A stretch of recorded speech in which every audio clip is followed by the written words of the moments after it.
আমি সকালবেলায় কি করি বা আমার সকালবেলার সময়টা কিভাবে কাটে তাই তোমাদের সাথে এই ছোট্ট একটা ভিডিওর মাধ্যমে শেয়ার করি। চলো, প্রথমত হচ্ছে এখানে কয়েকটা ঘন্টা তাড়াহুড়োর সময়ের মধ্যে আজ এই কয়েকটা ছোট মিনিটের ভিডিওর মধ্যে ক্যাপচার করেছি, এটাই তোমাদের সাথে শেয়ার করি।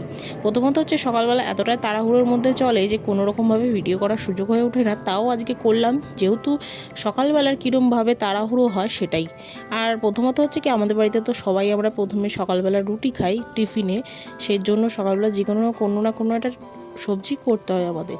সেই ক্ষেত্রে আজকে বেগুন ভাজার রুটি করেছিলাম। আমার সকালবেলাটা এইভাবেই তাড়াহুড়ো করে কাটতে থাকে, যেহেতু মেয়ের খাবারও এখন আছে, মেয়ের খাবার প্লাস চা প্লাস হচ্ছে রুটি তরকারি সবই করে দেবো। সেই করতে করতে আমার 10টাও বেজে যায়।